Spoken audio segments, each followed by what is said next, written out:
right, shalom, shalom. I'd like to start off first and foremost by giving all praises, glory, and honor to Yahweh, Bahashem, Yahweh Shai, Bahashem, Rechakodash. Double honor to the elders and the apostles of Great Millstone who rule and teach well.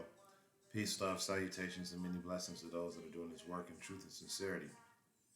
This is your brother Nathan Yala from the GMS Camp Atlanta, coming back at you through the Spirit with another lesson. I'm praying, hope this lesson is edifying. This lesson is regard to a lot of information now that's coming out all over the internet about the origin of the people that are over in Israel right now that are calling themselves the people of the Lord. Okay, and a lot of history is coming out about them. Now, I would say that, of course, the men of the Lord, the men from Great Millstone, starting with our elders and the apostles on down, had already introduced this information to the public years ago and told you all that this is who these people were. And now that you're seeing these atrocities that they're committing against Gaza right now everybody's starting to ask the question, well, really, who are these people? Okay, but they've been doing this shit that they've been doing for the whole time, and now you're asking a question. But the information is coming out now that these people are descendants from the Khazars, okay, and then they're trying to be tied to Japhet, okay. But the scriptures are clearly state that Esau will be in rulership at the end, okay. And when you trace back the history of those people that lived in the Khazarian Empire at that time, they were Jewish converts, and you had a mixture of the Japhetic people that were living in Khazaria at that time, and Esau, who had migrated into that area. Okay, and Esau eventually took that over, and then he went to he was given the Balfour Declaration in centuries later. So we're gonna go through. I've got this book, Who is Esau Edom, and we're gonna read some of it. But before that, let me grab a couple of scriptures. This is Jeremiah 49:10. It says, "I have made Esau bare. I have uncovered his secret places, and he should not be able to hide himself." Okay. Now, for the longest time, Esau was able, because the scriptures talk about how there's no end of nations, but Esau was able to hide himself among the nations, okay, and make it seem like he was those people. This is why he constantly calls himself different people. He calls himself everything but an Edomite, okay. He's the Khazarians, he's the Jews, he's the British, he's the French, he's the Spanish, he's the Europeans, he's the Africans, he's the Australians. He's every race except every nationality except who he really is, which is an Edomite from Mount Seir. Okay, but throughout the activities that the atrocities that Esau has been committing among the earth, the Lord has made Esau bare and has uncovered Esau. Okay, he's uncovered his secret places, man. So now you're seeing all this information coming out about their origin and who they are.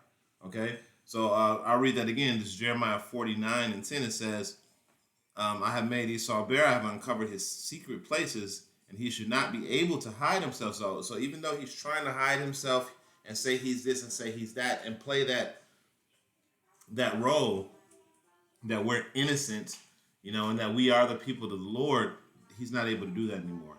Okay, he can't hide himself anymore. Everyone sees him for who he is, a bloody, violent man. It says his seed is spoiled, and his brethren and his neighbors, and he is not. Okay, so Esau is a spoiled seed. Esau is a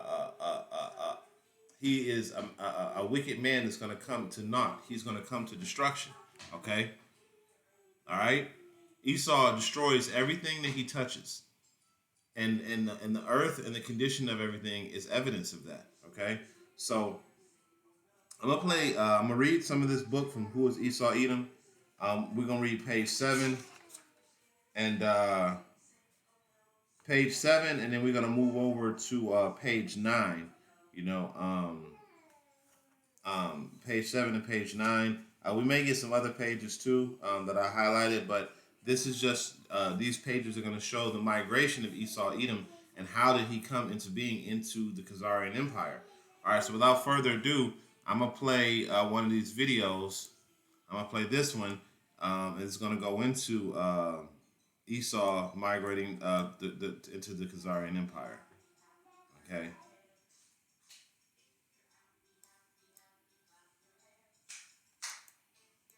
The majority of the Jews in Israel are the ancestors of the Khazarian Empire. Read. The majority of the Jews in Israel are the ancestors of the Khazarian Empire. Read best-selling book, The Invention of the Jewish People. Yes, it's very strange that the modern-day Ukraine crest is almost the same as the old Khazarian crest.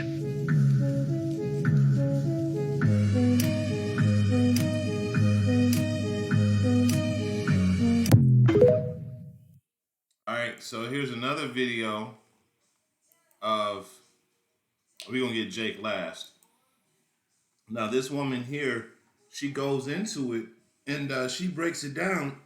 But the problem is that she doesn't want to tie Esau Edom to the land of Israel right now.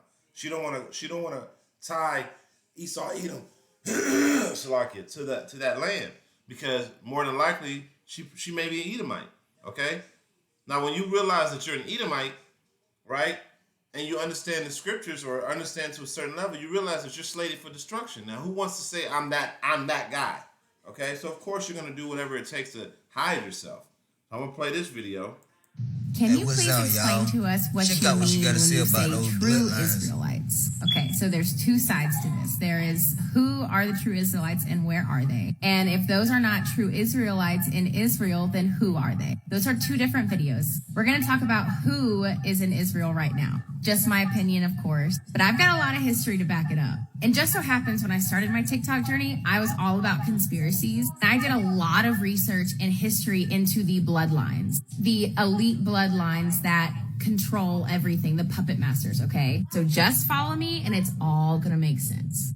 Now, there were people left when Abram was called out of Ur. And these people started to migrate out. Some because they wanted to, some because they were forced because of their child sacrifice and their Luciferian practices. They were not welcome. So they traveled north and they settled in what is modern day Ukraine, between the Caspian Sea and the Black Sea. But before it was modern day Ukraine, it was called Khazaria, which gets its name from the settlers, the Khazarian Jews. And this is why genealogy in the Bible is so important. So if you know your bloodlines, the Khazars come from Togarma. Togarma comes from Gomer, who comes from Japhet. And there it is right there. Okay? See, they constantly want to tie the Israelites to Japhet. I mean, Esau to Japhet. They want to say these are Japhites. No, these are Edomites, man. Okay? The scriptures are clear. First and foremost, you got to go by the scriptures and say, okay, who is going to be ruling in the end times? Okay? Who's going to be ruling in this time? So let's go to 2 Ezra 6 and 9. It says, for Esau is the end of the world, and Jacob is the beginning of it that followeth it. So Esau is going to be ruling in the end times. Okay? In the times that we're in right now. All right? So then that there alone should tell you, okay, who's in power right now? Well, you have the Ish people that run everything. They run BlackRock and Vanguard and all these multinational corporations. They turned all of the countries into corporations, and they literally own them. They own all the corporations, right? They own all of the legal fictions. They own them all. Okay. So with that being said, who's in power right now? It's Esau. All right. Now everyone wants to always tie. They never want to say, okay, well, Esau is the so-called white man. They never want to say that. They want to do everything to tie him to somebody else. Now, Khazaria may have been the land of the Japhites at that particular moment in time, but that land was taken over. So I'm gonna go ahead and I'm gonna start reading this, okay, so you can understand what's going on. We're gonna start at page 7. All right, so it's gonna be kind of a long read, but just follow with me. All right. It says, after the conquest of Judah by the Babylonians, some of the Edomites who were mixed with the Jews in their land resettled in the land with them in Judea. Jeremiah 40:11. And we'll get that real quick just for context, okay? So we go to Jeremiah 40, and we're going to go to verse 11. And it says, likewise, when all the Jews were in Moab and among the Ammonites and in Edom, and that were in all the countries, heard the king of Babylon had left the remnant of Judah, and that had set over them Gideon, the son of Iachem, the son of, be quiet, Shaphan, even all the Jews returned out of the places where they were driven and came to the land of Judah, to Gibeah, unto Mizpah, and gathered wine and summer fruits very much. Okay, so all these people had gathered back together in Judea. Okay, and it says two centuries later, all of Edom was driven out of Mount Seir. The Edomites were driven from Petra westward by going back to the book. The Edomites were driven from Petra westward by the Nabateans in 312 BC. And before the middle of the 2nd century BC, they were occupying not only southern Judah, but also Hebron and the country to its north as far as Bethzer, and that's in First Maccabees. To reference that, you got First Maccabees 4:29, and we'll get that real quick.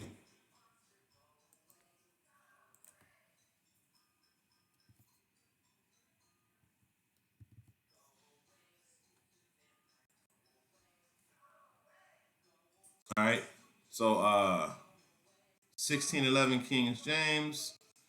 We're gonna go down to First Maccabees 4. We go to 29. I'm sorry, 4 and 29. All right. Now it says, so they came to Idumea, and they pitched their tents at the shore, and Iduas met with them 10,000 men. Okay. So there's another precept to back that up in 5 and 65, but we're not going to get that for the sake of time. Okay. So continuing on, it says the Nabateans now occupied Mount Seir, and the Edomites were driven into the old territory of Judah. The Maccabean family, a remnant of the true Judites, had ruled Judea from 166 to 37 BC under Judas Maccabee. You can find that in 1 Maccabees 5 and 3. Okay. Recaptured the city of Hebron from the Edomites in 164 BC. During the time of John Hyrcanus, 135 to 105 BC, the nephew of Judas, the Judites were again faced with hostility of the Idumeans. Okay, so now they're making a reference to Edom, because Idumea is a Greek. Idumeans is a Greek way of saying Edom. Hyrcanus confronted the Edomites, causing a decisive change in the relations between the two factions. John Hyrcanus conquered the whole of Edom. Okay, so John Hyrcanus conquered the whole of Edom. Okay, and it says, and undertook the forced conversion of his inhabitants to Judaism. So this is how those, the Edomites, the so-called white people at that time, became Jewish converts. They were forced by an actual Judite, John Hyrcanus. Okay, who forced them to adopt this, because he conquered the whole of Edom. All right, so this is how they became that. All right, now this doesn't say anything about Japhat. All right, at this current moment, we're talking about Edom. All right, and it says, thenceforth Edom became a section of the Jewish people. Thus, at this junction of the time of the Edomites, were incorporated with the Jewish nation, and their country was called by the Greeks and Romans Idumea. Okay? So this is how that happened. All right? And it says, but the tide turned in favor of Edom, of the Edomite faction, when Julius Caesar made Antipater an Edomite procurator of Judah. in 47 BC. When Antipater was killed 4 years later, his son Herod gained power, but was rejected by the Jews, by the Judites. Herod shrewdly gained the support of Rome, with the Roman army at his heels. He returned to Palestine, and after a 6 month siege, he captured Jerusalem and became king of Judea. Okay, that's history. That's all in the scriptures. You can find that.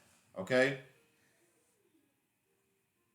It says Herod was a shrewd and unscrupulous tyrant and was despised by the Judites because he was an Idumean and not one of their own stock. You hear that? Okay, so this is how Esau was coming into power at that time. It says Herod hated the people of Judah, and one of his first acts was to execute 45 of the leaders of the old aristocrat. How do you say that? Old aristocracy. I think that's how you say it. Aristocracy, to eliminate any rival leadership. Having secured the kingship, Herod next destroyed the priestly line of Hyrcanus. So then he went and destroyed all of the everybody that was related to John Hyrcanus. Okay, because back then they understood that bloodline meant everything. Okay, unlike today, where they think that anybody could just be an Israelite, anybody could be a person of the Lord, a man of the Lord, anybody could be of the bloodline of Israel, anybody could be a Jew if you're converted. No, it's by blood and blood alone, man. And they knew that back then. That's why he executed his whole line, because he understood that the seed will eventually come back and fight against him. Okay? It says, the last being of Antigonus, who taught Herod with his Idumean origin and asserted that the kingdom should fall on one of the royal family. Finally, he murdered Artabulus, the last of the Aaronic high priest. Herod then sought to affiliate himself with the high priesthood through marrying Mariamne,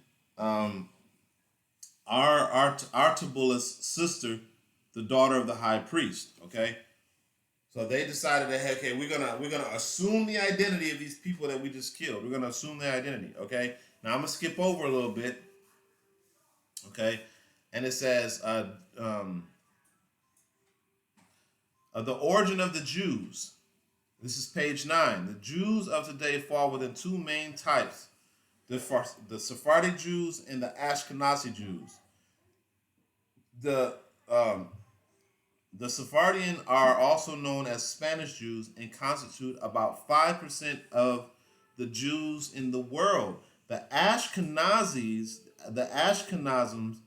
are the European Jews, which were found in Poland, Russia, Germany, and Western Asia. This group of Jews make up 90% of the so-called Jews in the world. Many references in historical sources have unequivocally identified the bulk of the Ashkenazi Jews were derived from the people known as Khazars in some texts.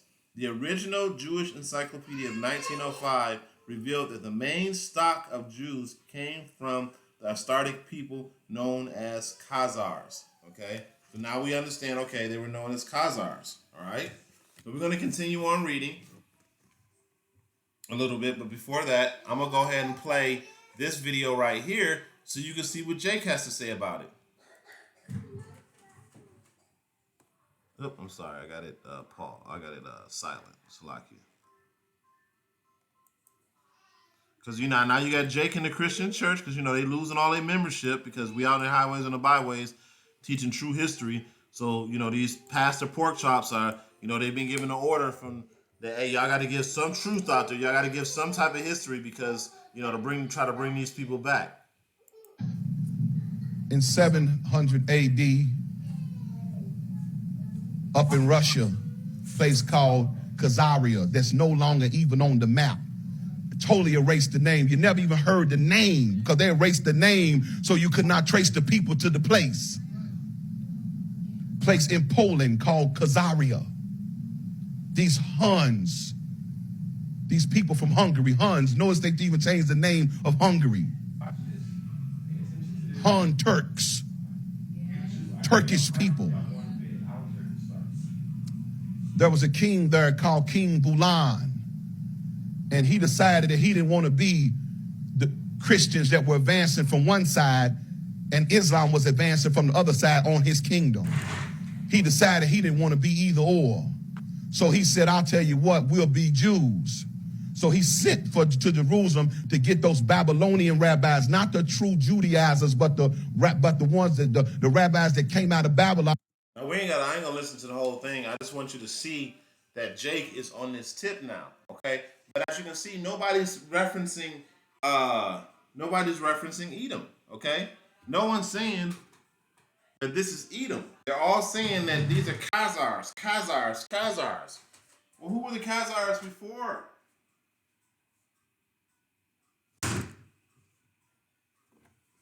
Who were the Khazars before they became Khazars? Okay, so let's go ahead and continue reading. We're on page 10 now. It says, the Khazars were a nomadic people who had no traces of Hebrewic culture. Because what he's saying is true. They had been following a pagan and sex-oriented religion until they had officially embraced Judaism in 740 AD. While rejecting Christianity and Mohammedanism, which was Islam, the Jewish author and historian Kostler also concluded that the majority of the European Jews and henceforth world of Jewry is of Khazars and not of Shemitic origin. The beginning of this book, he states, the large majority of the surviving Jews in the world of Europe are Eastern European and perhaps the mainly Khazar origin is also this. This would mean that their ancestry came not from the Jordan, but from the Volga, from the Canaan, and but from the Caucasus, and they genetically have that genetically they are more closely related to Hun, Uighur, and Magyar tribes than to the seed of Abraham, Isaac, and Jacob. Okay, so that right there is going over the history of the Khazars. Okay, and it says, Kostler then denotes that the remainder of his 225-page book proves this premise. For instance, a record of letter by the Khazar king shows that the trace of his people to Noah's son Japhet, not Shem, and to Japhet's grandson Togarmah, the ancestor of the Turkish tribes. Okay, the Khazar government was destroyed by the Slavs of Russia in 1016 AD. So the Khazars were destroyed. Okay, and around 1200 AD, the land was invaded by hordes of Genghis Khan. These two events caused a large number of Khazars to migrate to Poland and Western Russia, forming the cradle of Western Jewry. Okay, it says there is an abundance of ancient places known in Ukraine and Poland which derive from Khazar or Zihat, Jew. Okay, and it says as the Khazar left the homeland of Khazaria, they migrated north and west and lost their name and became known as Jews. Their Yiddish language and alphabet is also known of the Israelites. It says phonemic Greek style, but what was it? I'm all I can't even say that. I'm a Gametian of Arabic amalgamation. That's what it says. Amalgamation of Arabic, medieval German, Slavic, and Russian dialects. Okay. The best historical evidence, therefore, shows that the Jews are not descended directly from Israel of the Bible, but are derived much of their ancestry from Khazars and other people of Turkish Arabic blood. The Khazars are also, now listen to this, the Khazars are also of Edom stock. Okay? The Khazars are also of Edom stock, and both stocks make up present-day Jewry. Okay? Now, you can go even further into this, and you will find that Edom actually took over. Edom became the dominant ones. Now, of course, you have, some Japhetic people, because everybody's been scattered. So, of course, you have Japhetic people mixed among them, but the bulk of those people are descendants of Esau. Okay, go back in there.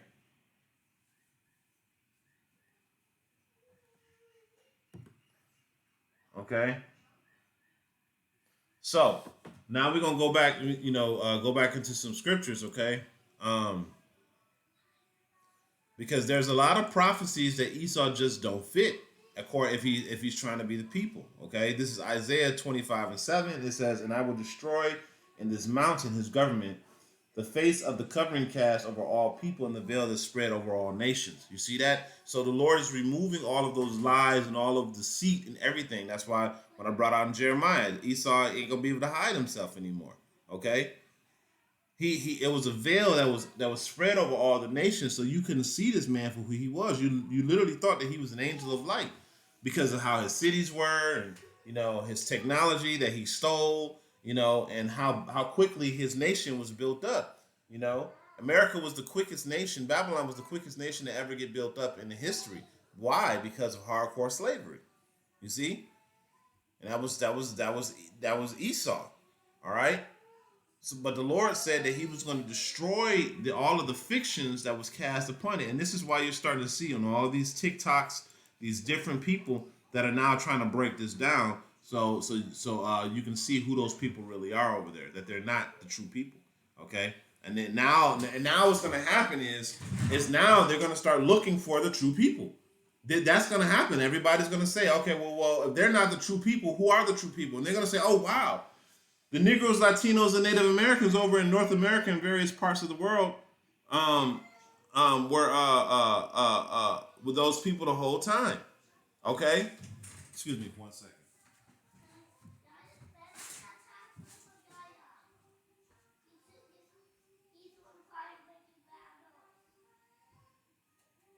Sit down. Don't move. You don't move either.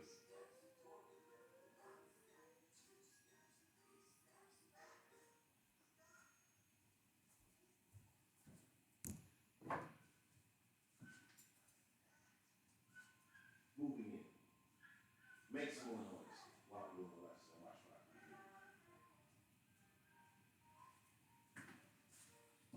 I can do.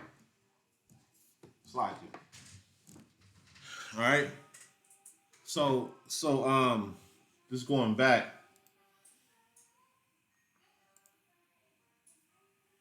This is Zechariah. Where was I at? Yeah. So there was a veil that was cast over all of the nations, and this is why Esau was able to deceive the world in the manner in which he was. And this is done for a purpose, to fulfill prophecy. Okay. But now we're also fulfilling prophecy because, as I was saying, the world is now saying, okay, well, if these ain't the people, who are the people? And then that's when they're gonna see, oh, it was Negroes, Latinos, and Native Americans the whole time. Okay, and that's why the scriptures say, there where it said you are not the people of Yahweh Bashem Yahushai, there it shall be said that you are the people of Yahweh Bashem Yahushai. Okay, that's what's gonna happen. All right, because now these other nations are gonna say, yeah, there's no denying it. All right, so roughly paraphrasing that precept. So I'm gonna continue on. Okay. This is Micah 2:2. It says, "And they covet fields and take them by violence, and houses and take them away. So also they oppress a man and his house, and even a man in his own even this man in his heritage." Okay. Now, what Esau does is he's what we call a culture vulture. Okay, he'll go into your land, he'll destroy everything in your land, and then after he conquered you, he'll start calling himself he'll start saying that you're the people. He's the people. Okay? So he'll destroy your heritage and then he'll assume your heritage.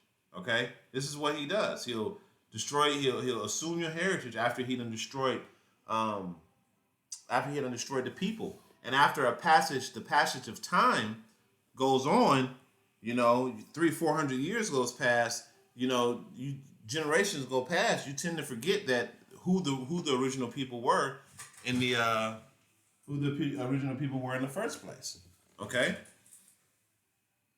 And this is why this is so confusing because, um, they've been assuming the identity of certain peoples for so long that you got to go back so far to find out who they really were from the beginning. All right. Let me X that out just so I can get more room.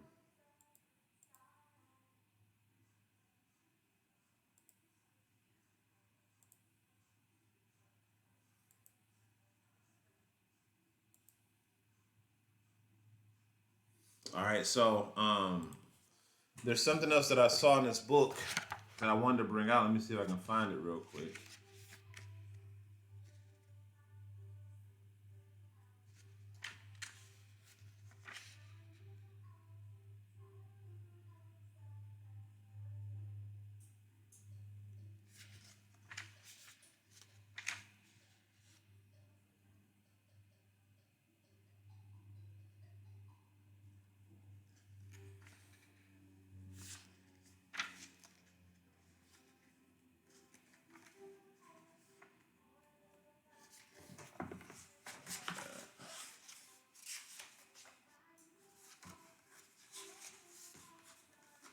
So like yeah.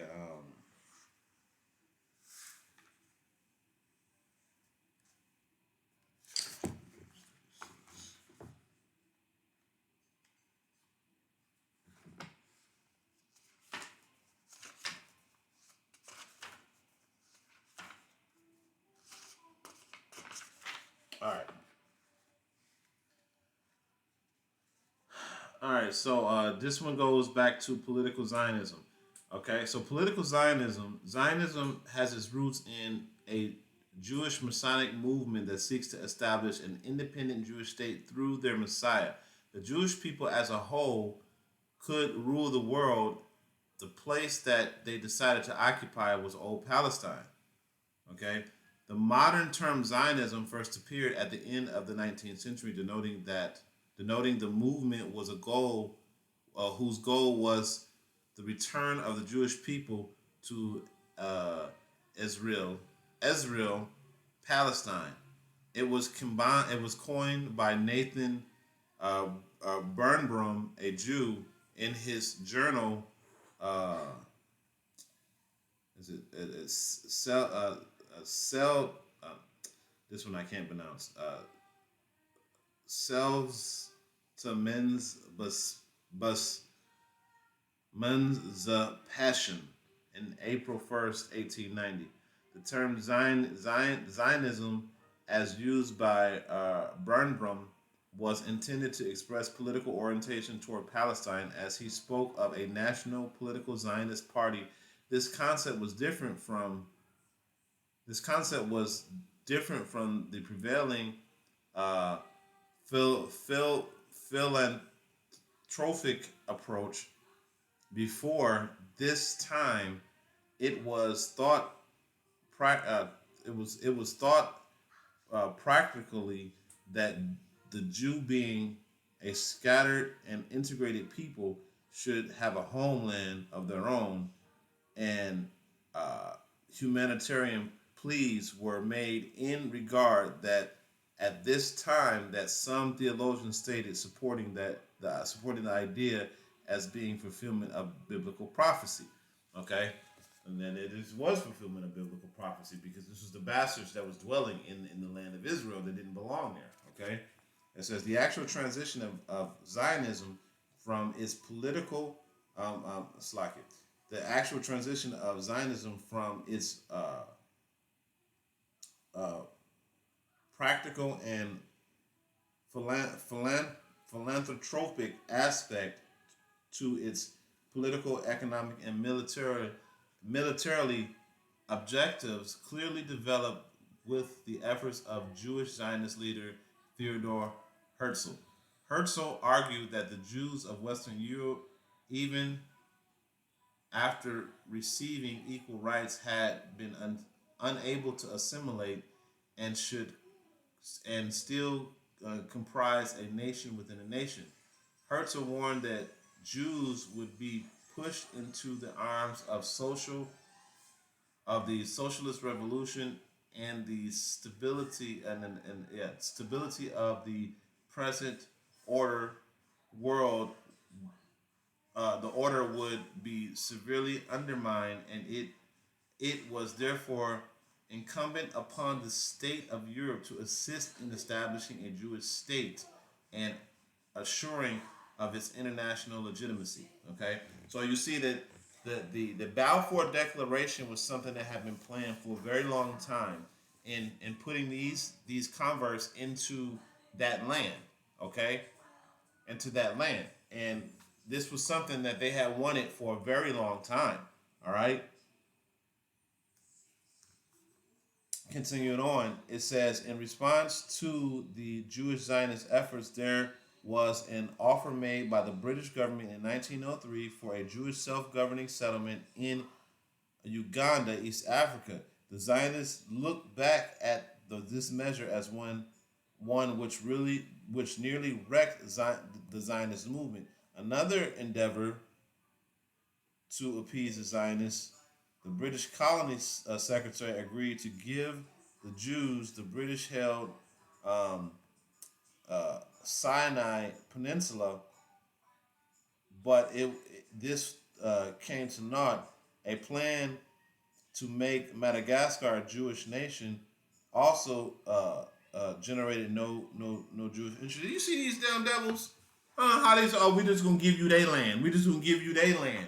We just gonna give you this land. Okay? Whatever land we want to give you, that's what we gonna give you. We don't care what people is on it. We just gonna take their land and give it to you. It shows you the nerve of this damn devil. That's why that scripture that says he covet fields and take them by violence, man. This damn dude is a devil, man. You know? And it says, clearly not all Jews in favor of the Zionist plan, as they viewed Herzl as somewhat deranged.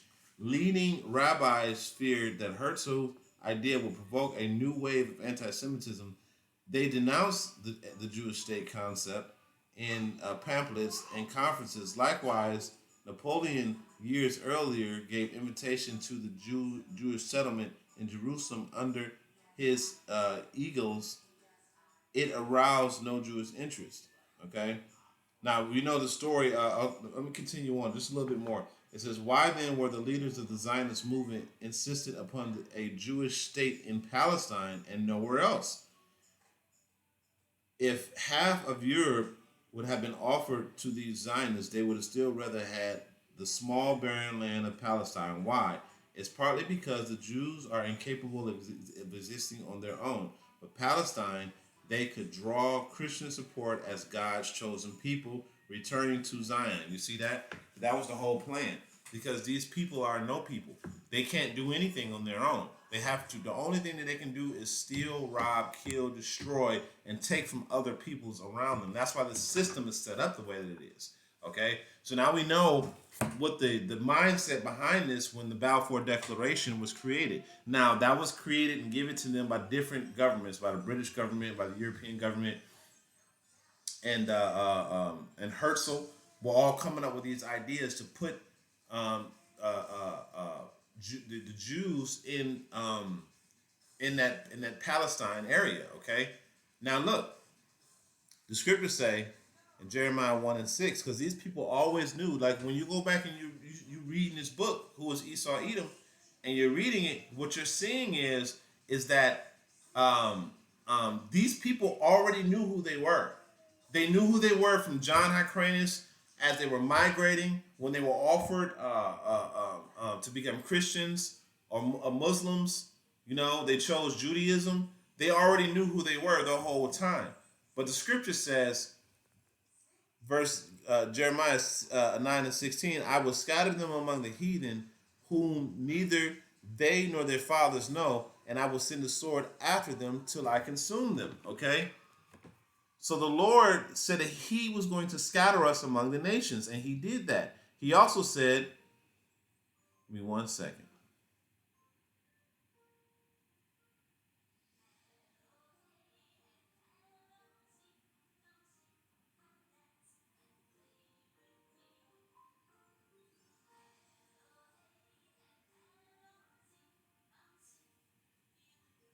All right, so this is Jeremiah 17, okay?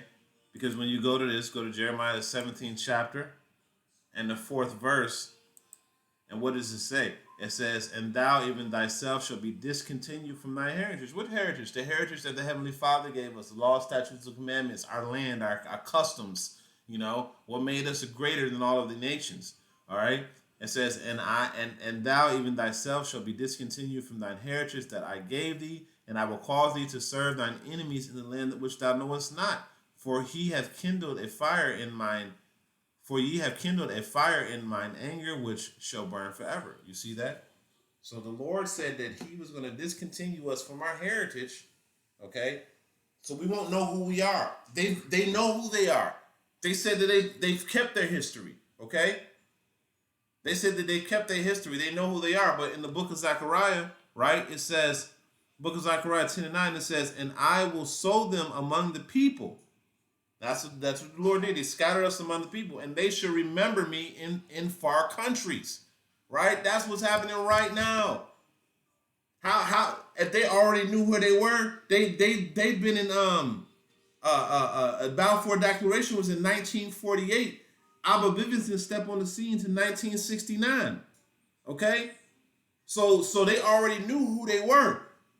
The so-called blacks, Latinos, and Native Americans, they didn't start to wake up until 1969 when they started to realize who they were as a people. So how is it that you guys are the people, and how is it that y'all not referencing these people to Esau Edom? Because y'all don't want Esau to be those people, because Esau is slated for destruction. Okay. And it says, and they shall remember me in far countries, and they shall live with their children and turn again. Okay? And that's what's happening. You're seeing the elect men of Yahweh Shem Yahweh Shai, and you're starting to see some of the 1/3 turn from their wickedness and turn back to the Lord. Because they're starting to understand why are we in this damn situation in the first place. It's because, and it's also prophecy more than anything else, but why are we in this situation in the first place? Well, because we went off. Okay? We went off. All right? And we're tired of this. We're tired of being subject to payments. We're tired of being at the bottom. We're tired of working every goddamn day. We're tired of this. Most of all, we're tired of all of the wickedness and evil around us, and wickedness just prospering. We're sick of that. Wickedness is prospering like a mug, man. Everywhere you go, you're just seeing wickedness prosper. Okay? Doing the most evilest things, and they getting away with it. And you sitting here, you're being honest. You're not lying. You're not stealing from nobody. You're trying to be peaceful with all men. You're trying your best to obey the Sabbath days. You're trying your best to keep your beard on your face and not line your hair up. You're out on the highways and the byways, and you're doing the work. And you're seeing the wicked prosper. Well, that's because the earth is given into the hand of the wicked. This is not our rest. It will destroy you with the sword of destruction. This ain't a place for us right now. We're not going to make it in Babylon the way we want to. We may get thrown a bone here and there, but as far as making it and having ownership, you ain't going to have no ownership in Babylon because it's not meant for you, man. This system was set up for Esau's destruction, man. Okay? I'm going to read that again. It says, and I will sow them among the people, and they shall remember me in the far countries, and they shall live their lives and turn again. You see that? I'm gonna grab all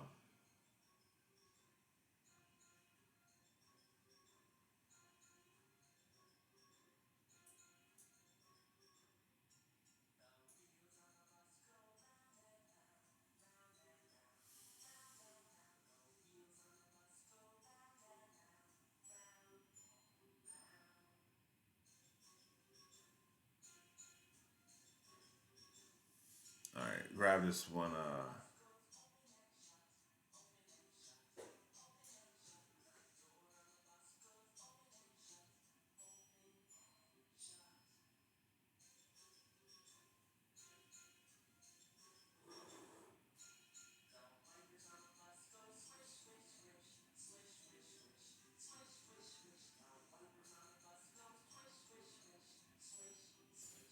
All right, so this is Romans.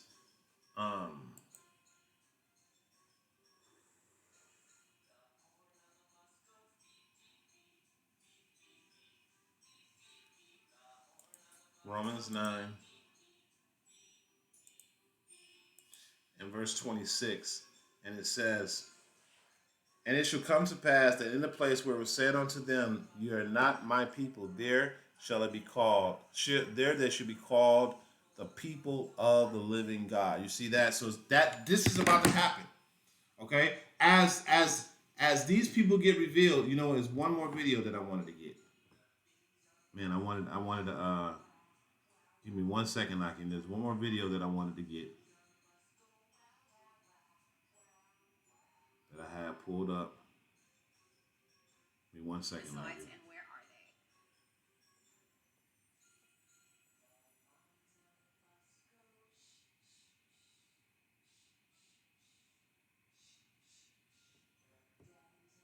Talking about I'm spreading misinformation and that what I'm saying don't have nothing to do with So, Naki, give me 1 second, Naki. I'm looking for this video, but you know how.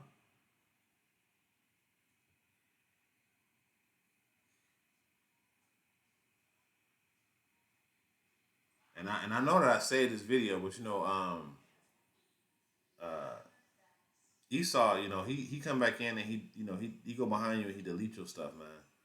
You know, something that you're looking at, because you know, Esau's a devil, man, and you know he's trying his best to hide information, but unfortunately, you ain't hiding nothing no more, man. Them days of you hiding everything are over with. Okay, give me 1 second. I was looking for this video.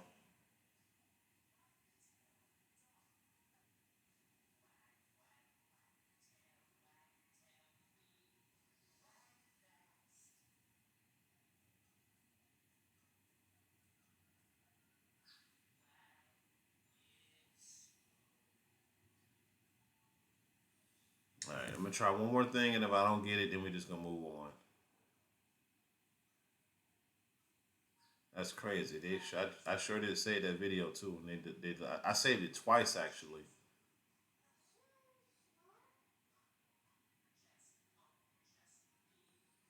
Okay, let me try this.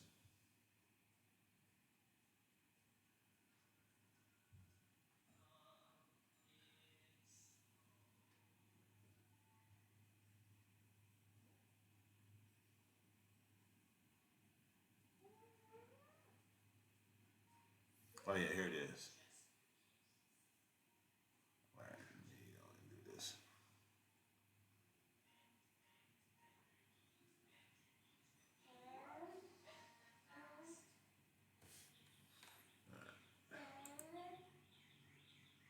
All right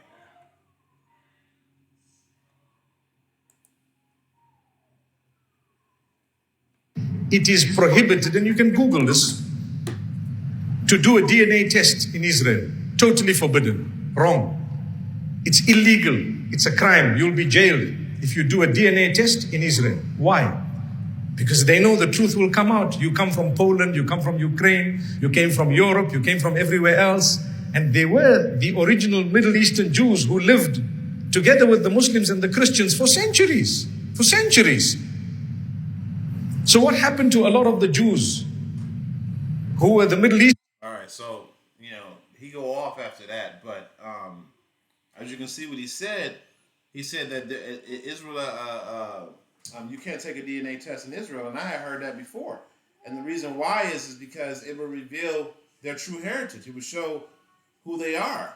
Okay, if they were to say, now we don't deal in genealogies because we already know, but in a carnal sense, if they were to do this, it would match them to the peoples in other lands that are not indigenous to Israel. Okay, so that's why when you go back to Romans, you know, you got the whole world saying, hey, if they're not the people, if they're not the original people, who is the original people then? Who are those people that are going to bring peace to the earth when they come? Who are those people? Well, it's those people that y'all been looking at as nothing for such a long time. Okay?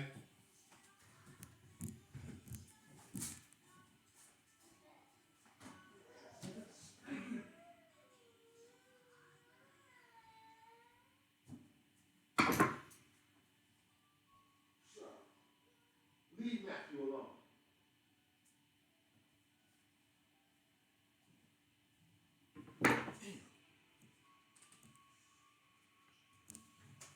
Slack here. So let me read this again. This is Romans 9 and 26, and it says, and it shall come to pass in the place where it was said unto them, ye are not my people, there shall ye be called the children of the living God. Because we've been called everything. Niggas, sticks, wetbacks, tontos, all of these different bywords we've been called, but we've never been called what we really are, Israelites, the children of the Most High. They keep saying you black Hebrew Israelites now. That's a new thing that they're doing now. They want to keep that black on there. But that's eventually going to get dropped. That black is going to eventually get dropped because the rest of the world are going to start pointing it out. Saying, wait a minute. They're not the people. They don't belong over there. Who are those people? You already got, I can't remember which president said that they left black and came back white. Okay?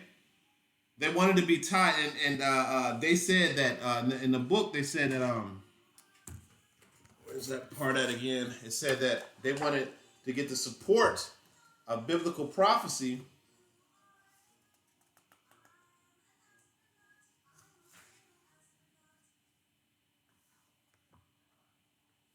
Yeah, it says, just skip it down, it says, why it's partly because Jews are incapable of existing on their own, but in Palestine, they would draw Christian support as God's chosen people returning to Zion. Okay? So they were going to use that as a means to show that, oh, we're the people, we're back. Okay? We're the people that were scattered, we're back. So this is all a contrived plan, a wicked plan by Edom in the first place. Okay? So when you go back to Ezekiel 20 and 34, it says, and I will bring you out from the people and will gather you out from the countries where ye are scattered. And with a mighty hand and with a stretched out arm and with fury poured out. So the Lord said that he was going to bring us out of the places where he scattered us. Okay? That's what the Lord said. He said that he's going to bring us out of the places that he scattered us. He didn't say that we were going to be brought out of these places by governmental decree. He said that he was going to bring us out with a mighty hand. Okay?